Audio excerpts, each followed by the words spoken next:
سبيل الدموع سبيل مريح. Assalamualaikum warahmatullahi wabarakatuh. Sahabat beriman, ternyata inilah rahasia terbesar iblis yang dibongkar oleh Nabi Yahya alaihissalam. Begini kisahnya.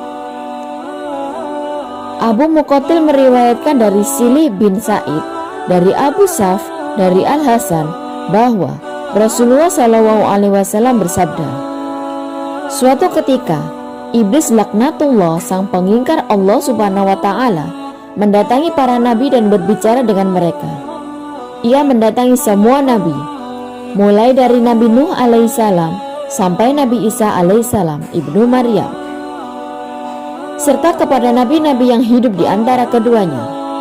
Hanya saja tidak ada nabi yang paling banyak dan paling enak diajak bicara kecuali Nabi Yahya ibnu Zakaria. Suatu hari iblis menemuinya. Ketika iblis hendak pergi, Nabi Yahya alaihissalam berkata kepadanya, Abu Murrah, nama sebenarnya adalah Al-Haris dan gelarnya adalah Abu Murrah. Allah Subhanahu wa taala menyebutnya dengan nama iblis karena ia terkutuk dari segala kebaikan dan rezeki saat disuruh sujud kepada Nabi Adam alaihissalam. Nabi Yahya alaihissalam berkata kepada iblis, Aku Murrah, aku ingin meminta satu hal kepadamu dan aku harap kamu tidak menolaknya. Iblis menjawab, ya, aku akan mengabulkan untukmu, wahai Nabi Allah. Nabi Yahya alaihissalam pun menyampaikan maksudnya. Aku ingin kamu nampakkan bentuk dan rupa aslimu serta memperlihatkan berbagai bentuk perangkapmu yang kamu gunakan untuk membinasakan dan mencelakakan manusia. Mendengar permintaan Nabi Yahya alaihissalam, iblis berkata, Anda meminta sesuatu yang berat. Permintaan Anda membuatku berada dalam kesulitan. Namun aku tidak bisa menolak permintaan Anda. Hanya saja aku berharap jangan sampai ada orang lain bersama Anda yang melihatku. Dan akhirnya keduanya bersepakat untuk bertemu keesokan harinya di siang hari. Pada keesokan harinya, pada saat yang telah ditentukan iblis tiba-tiba muncul dan berdiri di hadapan Nabi Yahya alaihissalam. Ia melihat ketentuan Allah Subhanahu wa taala yang agung. Iblis tersebut merubah bentuk menjadi mirip hewan yang buruk dan menakutkan. Bentuk fisiknya seperti babi, wajahnya seperti wajah kera, matanya memanjang sama seperti mulutnya. Dia tidak memiliki janggut, rambut di kepalanya jarang dan mengarah ke atas. Dia memiliki 4 tangan, 2 tangan di bahu dan 2 tangannya lagi di keningnya. Jari-jari tangannya ada 6. Hidungnya menghadap ke atas. Ia memiliki belalai. Wajahnya mempunyai tengku. Kedua matanya kabur. Ia pincang, bongkok, dan memiliki sayap. Baju yang dipakainya berkerut dan robek. Di atasnya ada berhala orang Majusi. Beberapa cangkir kecil menggantung di ikat pinggangnya. Lalu di sekitar baju ada jenis minuman seperti warna yang beraneka ragam, seperti putih, hitam, merah, kuning, dan hijau. Di tangannya ada lonceng besar. Di atas kepalanya terdapat telur yang di tengahnya ada besi panjang.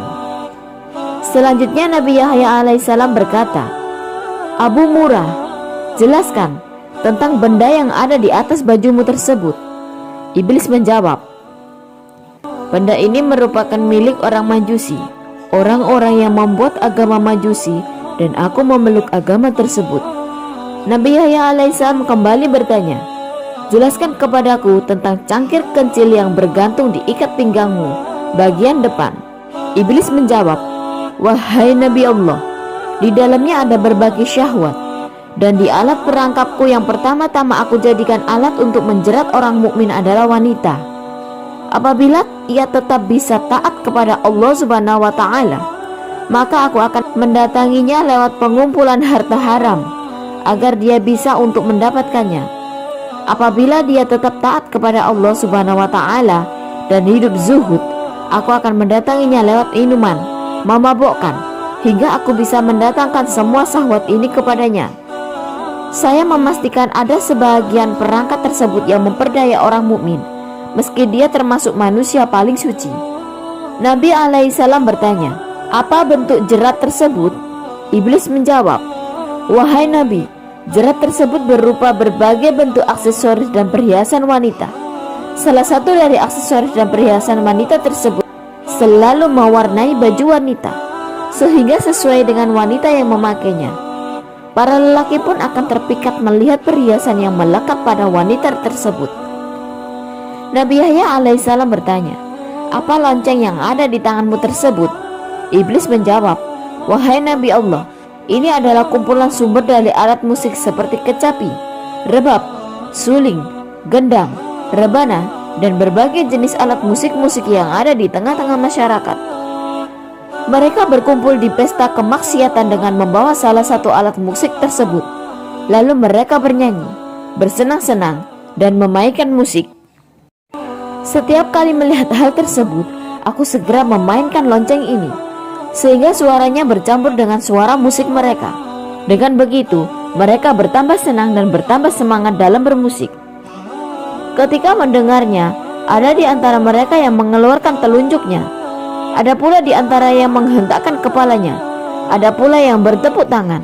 Ini terus-menerus mereka lakukan sampai mereka puas. Nabi Yahya alaihissalam kembali bertanya, telur yang ada di kepalamu tersebut telur apa?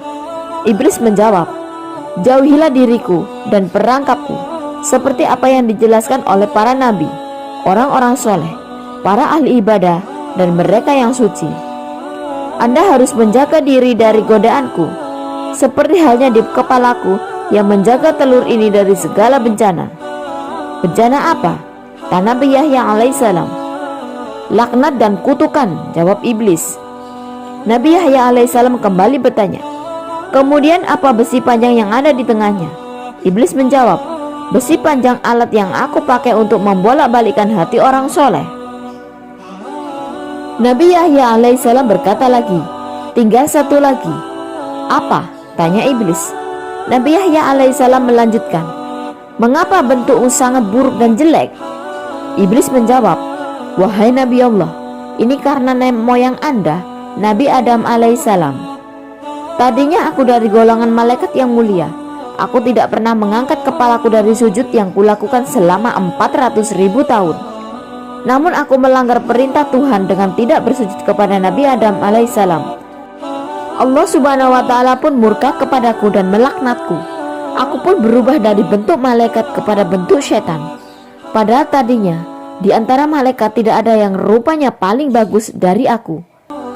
Aku pun menjadi buruk dan menakutkan seperti yang Anda lihat sekarang. Nabi Yahya alaihissalam melanjutkan pertanyaannya, apakah kamu pernah memperlihatkan dirimu dan perangkapmu ini kepada orang lain? Iblis menjawab, tidak pernah. Demi Tuhan, semua itu tidak pernah dilihat oleh manusia. Hanya Anda satu-satunya yang aku muliakan dengan ini. Nabi Yahya pun berkata, sungguh beruntung aku jika kamu mau menjawab dua pertanyaanku. Yang satu umum dan yang satu lagi bersifat khusus. Iblis berkata, tanyakanlah wahai Nabi Allah. Nabi Yahya alaihissalam bertanya, terangkanlah kepadaku sesuatu yang paling menjadi harapanmu dan paling menguatkan punggungmu, yang paling menghibur juru tulismu, yang paling menyenangkan matamu, dan yang paling menggembirakan hatimu. Iblis pun menjawab, wahai Nabi Allah, aku khawatir Anda menceritakan hal ini kepada orang lain, sehingga mereka akan menjaga diri dari hal tersebut. Dengan begitu, semua tipu muslihatku akan gagal. Nabi Yahya alaihissalam berkata, dalam kitab suci Allah subhanahu wa ta'ala telah menceritakan kondisimu. Berikut tipu muslihatmu kepada para nabi dan walinya. Mereka pun telah menjaga diri dengan cara mereka. Sementara orang-orang yang sesat, kamu pasti lebih bisa menguasai mereka. Kamu dapat mempermainkan mereka seperti tongkat yang dipukulkan kepada bola. Ketenanganmu kepada mereka tidak lebih diperhatikan dan dicamkan dari ucapan Allah subhanahu wa ta'ala. Dan iblis kemudian menjelaskan, wahai Nabi Allah, hal yang paling aku harapkan dan yang paling menyenangkan adalah wanita. Ia merupakan jerat, perangkap, dan anak panah yang selalu tepat pada sasaran. Aku selalu berhasil dengan mereka. Aku berhasil menjatuhkan wanita dalam kebinasaan. Ketika menggoda para ahli ibadah dan ulama, mereka bisa mengalahkanku. Lalu aku kirimkan pasukan untuk menyerang mereka, tapi pasukan tersebut pun kalah. Pada saat demikian, aku ingat dengan wanita, sehingga diriku menjadi tenang, amarahku menjadi reda, emosiku lenyap, jiwaku menjadi tenang, dan kekuatanku menjadi bertambah. Seandainya wanita tersebut bukan dari keturunan Nabi Adam alaihissalam, pasti aku akan bersujud kepada mereka. Mereka adalah maduku. Iman mereka ada padaku. Setiap mereka memiliki kebutuhan, maka aku berusaha membantu mereka untuk memenuhi kebutuhannya. Pasalnya, mereka adalah harapanku, sandaranku, gantunganku, orang kepercayaanku, dan pembantuku.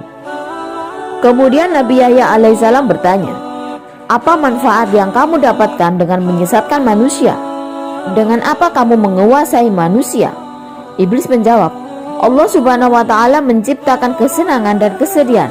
Allah juga menciptakan yang halal dan yang haram. Dia memberikan pilihan antara keduanya kepadaku saat Nabi Adam alaihissalam diciptakan. Aku memilih syahwat dan kesenangan. Aku juga memilih yang haram, yang keji, dan yang mungkar. Sehingga semua itu yang terjadi kecenderungan dan seleraku. Allah subhanahu wa ta'ala juga memberikan pilihan kepada Nabi Adam alaihissalam. Namun Nabi Adam alaihissalam memilih kesedihan, ibadah dan yang halal, sehingga semua itu menjadi tuntunan dan harapannya. Semua hal tersebut menjadi harta dan dagangannya, sementara yang sebaliknya telah menjadi harta denganku. Kebutuhan dan keinginan seseorang merupakan nyawa kehidupannya. Jika kehidupannya hilang, orang itu pun akan binasa. Betapa banyak makhluk Allah yang memiliki kebutuhan, keinginan, dan tekadnya yang hilang. Ia segera mati dan binasa. Kemudian pula dengan hal ini, aku telah memilikinya, sehingga menjadi syahwat, hawa nafsu, dan hidupku. Ketika hal tersebut hilang dariku, maka aku akan binasa. Namun ketika aku berhasil mengalahkannya, aku akan senang dan tetap eksis. Seandainya syahwat, hawa nafsu, dan hidupku ada pada orang lain, berarti ia telah mengambilnya dariku. Aku pasti akan berusaha sekuat tenaga untuk mengalahkannya, agar ia tetap menjadi penopang hidupku.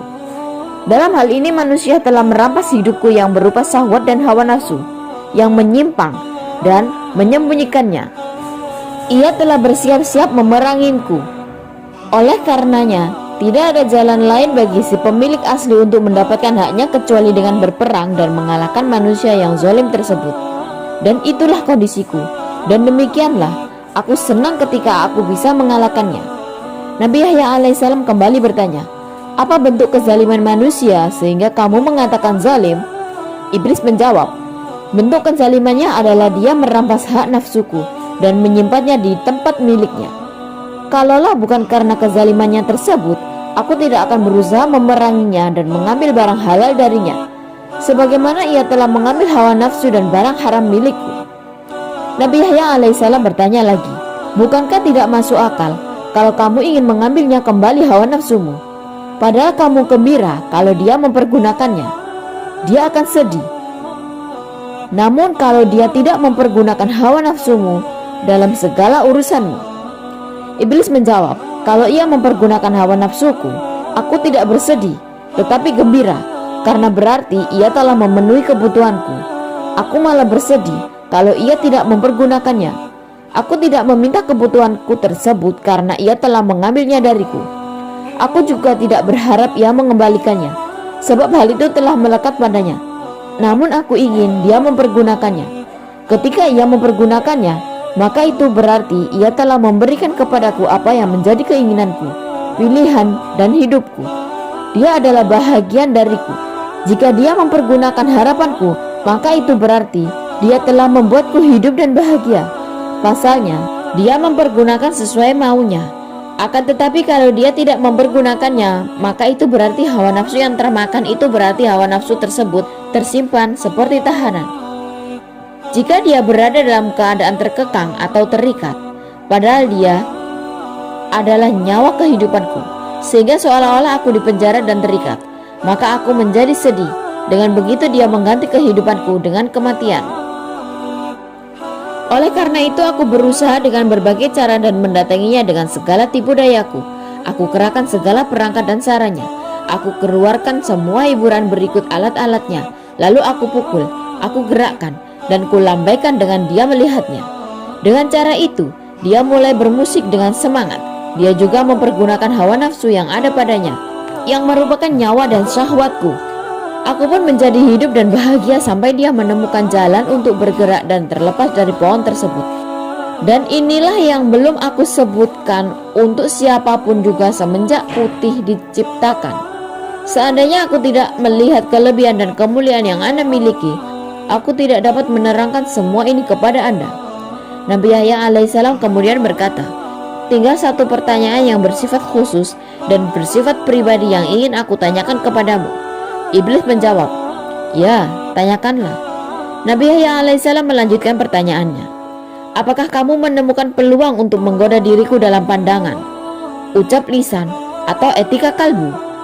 Iblis menjawab, secara umum memang tidak ada.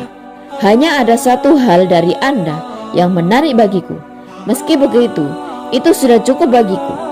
Ada satu pintu utama yang bisa aku manfaatkan untuk menggoda diri Anda. Ketika mendengar perkataan iblis tersebut, wajah Nabi Yahya alaihissalam menjadi suram. Ia bingung, hatinya sedih, jiwanya terperanjat dan kaget. Nabi Yahya alaihissalam berkata, apakah itu wahai iblis? Anda adalah orang yang banyak makan.